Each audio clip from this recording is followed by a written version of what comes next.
La tristeza de la vida en el mundo.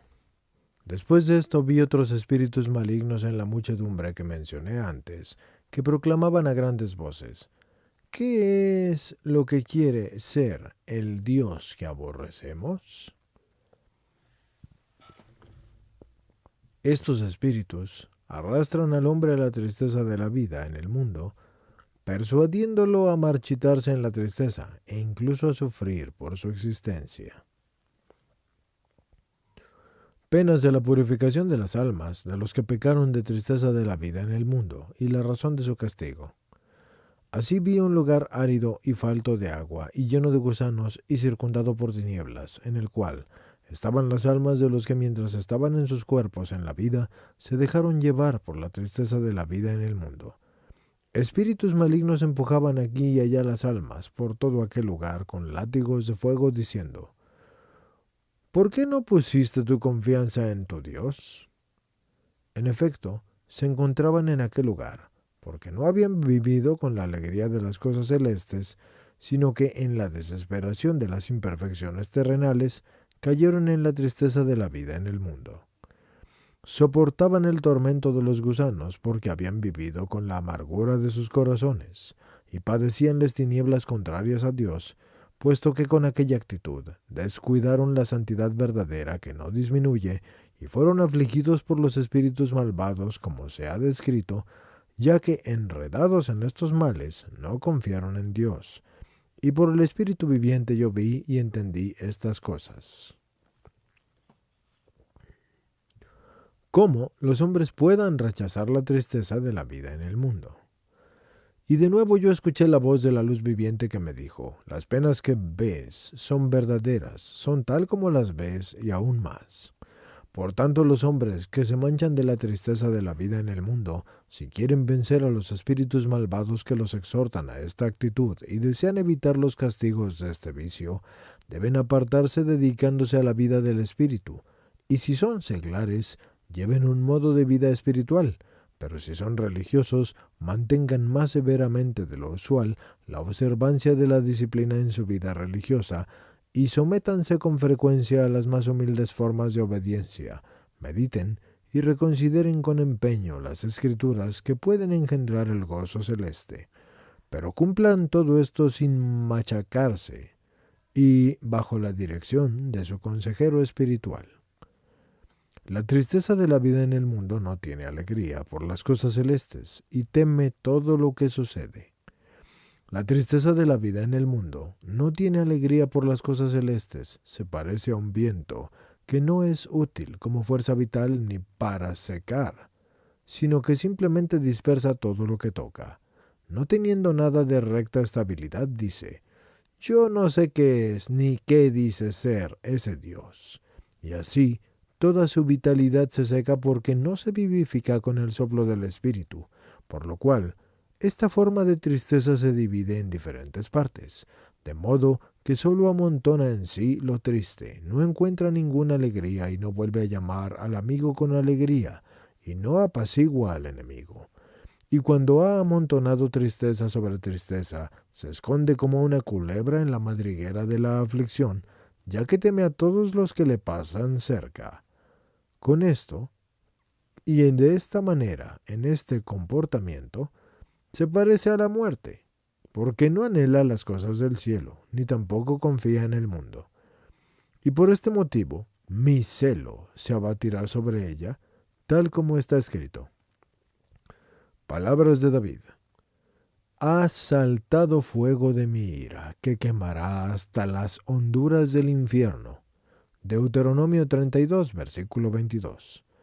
Esto debe ser tomado de la siguiente manera: yo, que he creado el sol, la luna y todas las otras criaturas, hice al hombre racional para que me conociera, y conociéndome me quisiera, y no combatiera contra mí, con incredulidad. Para el hombre el bien es más útil que el mal, pero me descuida como si no tuviera de mí salvación alguna. Por lo cual se ha encendido el fuego del examen en el celo de mis juicios, con los que todo justamente juzgo. Mi fuego seca profundamente todas las malas cosas que yo examino a fondo. No hay ninguna criatura más allá del alcance de mi fuego, o que pueda extinguirlo, porque este fuego indaga con impaciencia todo lo que se opone a Dios. Cuando yo muestro al hombre la salvación, y él por incredulidad la ignora, lo examino con el justo juicio de mi celo, ya que ha despreciado los bienes que se le mostraron. La turba diabólica combate a los hombres con los vicios.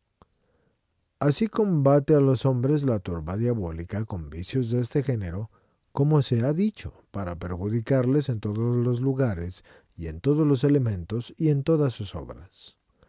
Las filas de los santos espíritus asisten a los hombres y contienen las fuerzas de los elementos. Pero contra ellos están las filas de los santos espíritus, que asisten a los hombres, y con la potencia de Dios contienen la fuerza de toda la tierra y de todos los elementos. Ellos ofrecen las obras de los santos ante el trono de Dios, para que allí sean reconocidas. El hombre debe imponer a su cuerpo aflicciones por sus pecados mientras viva.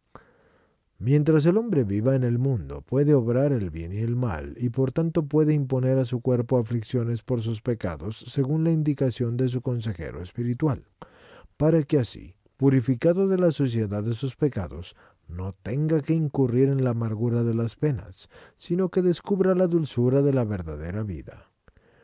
El maestro considerará la naturaleza de sus discípulos y sus pecados.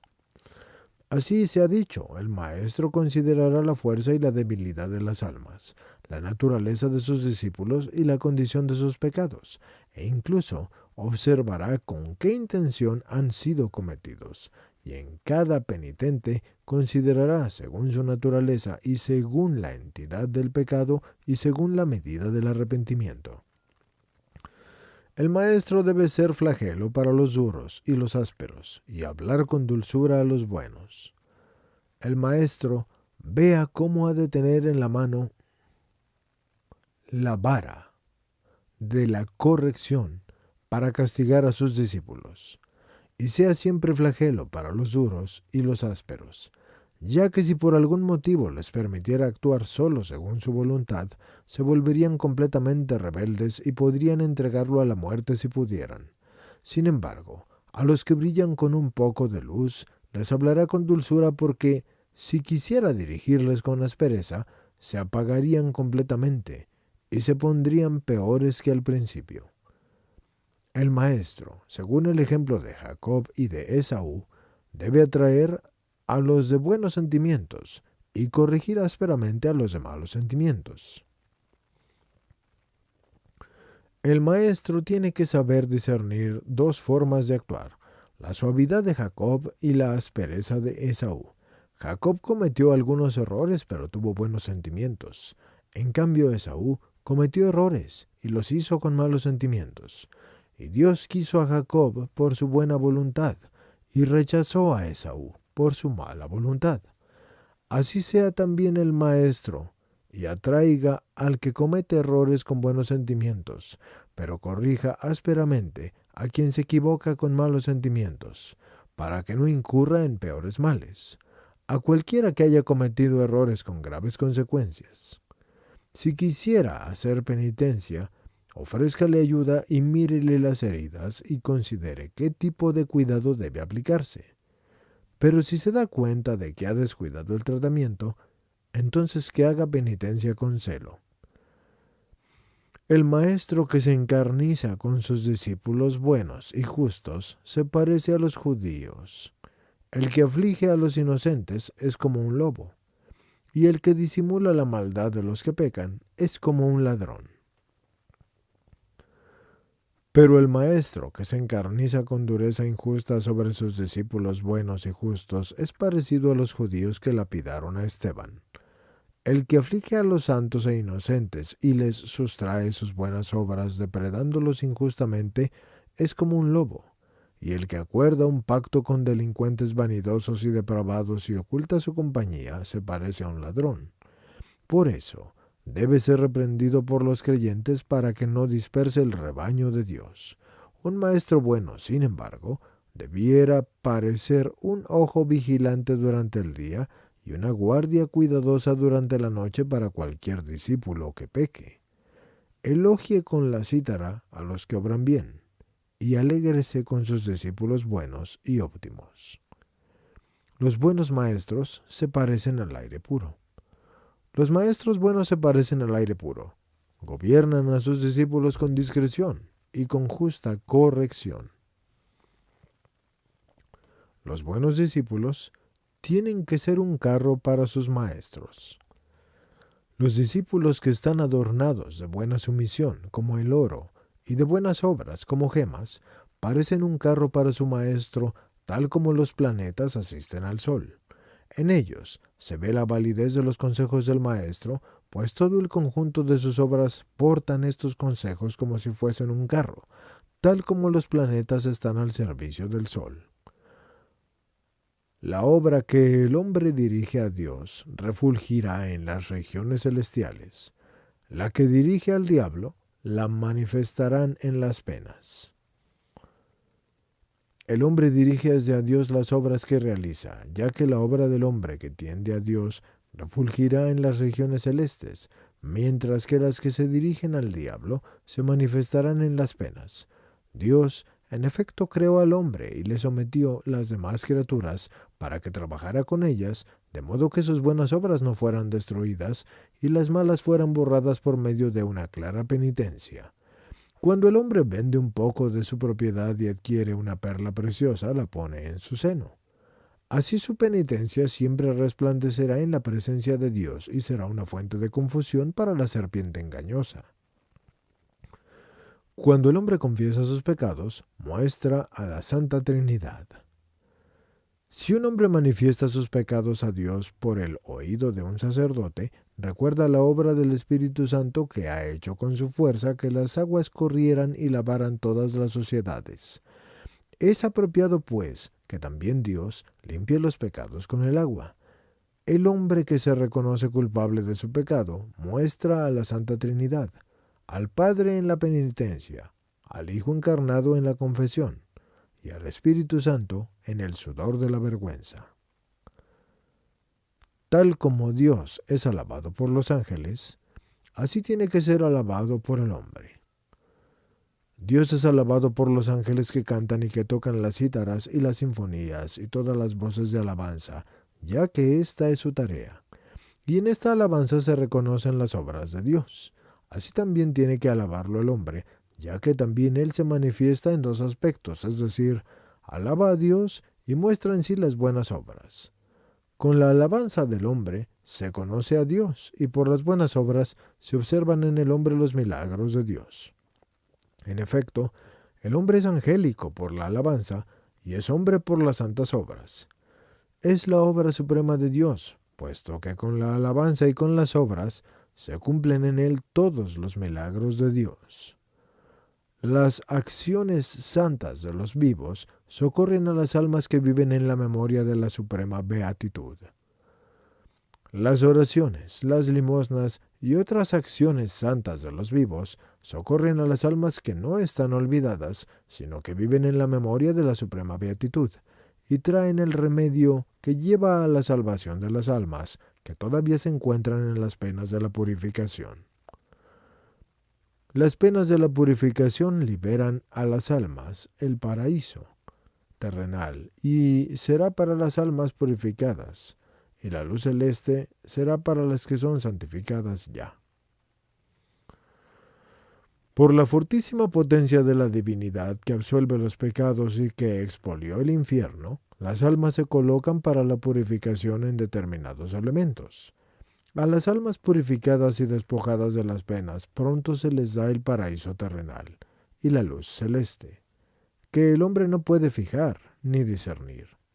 Está ya lista para aquellas almas gloriosas y santas cuyas virtudes proceden de la fuerza de la divinidad. Cuando en el último día se dispersen las suciedades de la materia humana, la materia terrenal refulgirá como en su origen, cuando fue creada.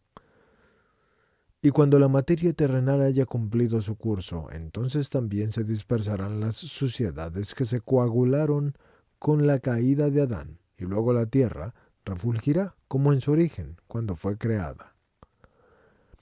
Por el Espíritu Santo, las oraciones formuladas en el corazón del hombre suben a Dios. Cuando por el regalo del Espíritu Santo el hombre reza santas oraciones en su corazón, aquellos ruegos formulados con pureza no quedan ocultos, sino que suben ante Dios, ya que Dios es alabado tanto por el ángel como por el hombre. La voz de los profetas y el canto de los salmos, recitados como alabanza a Dios, remedian las necesidades de quien sufre en la medida en que lo merezca. Cuando la gente canta en alabanza a Dios, las palabras de lamentación de los profetas que revelaron la justicia y los milagros de Dios para liberar a alguien de alguna pena corporal o dar la paz a las almas de los difuntos, esta gente los auxilia en su necesidad en la medida en que lo han merecido. También esto mismo se ha relatado en una parte anterior entre los dolores y los suspiros. Estos ruegos tienen un fundamento en la fe, y Dios los acoge porque deja que le conmuevan, porque Dios ama al hombre intensamente cuando le sirve con celo. Dios perdona los pecados por los que el hombre ofrece limosnas, según cuantos sean dignos de ello. Además, cuando el hombre ofrece limosna de las posesiones que Dios le ha dado, Dios recuerda el sacrificio de Abraham. Igual que Dios salvó a su hijo, así también salvará a aquellos por quienes se ofrece la limosna, según sean dignos de ello, ya que todo se valora. Dios creó al hombre y le dio cosas buenas, y Dios no permite que el hombre carezca de nada de lo que necesite. La buena voluntad del hombre es suave perfume para Dios. Dios le da al hombre de buena voluntad lo que éste le pide. Por tanto, la buena voluntad es el aroma más dulce a Dios. En efecto, en el Antiguo Testamento Dios no se deleitó con la sangre de las víctimas, sino con la buena voluntad de los hombres. Dios acepta los sacrificios de los hombres por las necesidades de los vivos y por la paz de los difuntos. Pero cuando por el don del Espíritu Santo el hombre se impone justa y oportunamente sacrificios por las necesidades de los vivos o por la paz de los difuntos, Dios acepta esta aflicción digna y justamente, como escuchó a Moisés y Elías, ya que no dejaron de trabajar por los que pecaron contra Dios. El ángel del castigo golpea duramente al que no sirve a Dios. Pero a quien no le sirve a Dios de ninguna de estas maneras, Dios lo golpea duramente por la inutilidad de su corazón por medio de un ángel de castigo. Por lo tanto, ningún fiel debería dejar de trabajar nunca para Dios, ni para los demás, ni para sí mismo, para que Dios, que examina el corazón del hombre, recompense su justa fatiga y su buena voluntad, puesto que recompensa justamente a cada hombre según sus obras. Yo les digo esto sobre la purificación y sobre la salvación de las almas de los penitentes. Es digno de fe, y si tienen fe, considérenlo cuidadosamente y recuérdenlo, para actuar en el bien. Fin de la quinta parte, señores. Aquí se termina el quinto libro, y comenzaremos la sexta parte que lleva por título El hombre remueve todo hasta los cuatro confines de la tierra.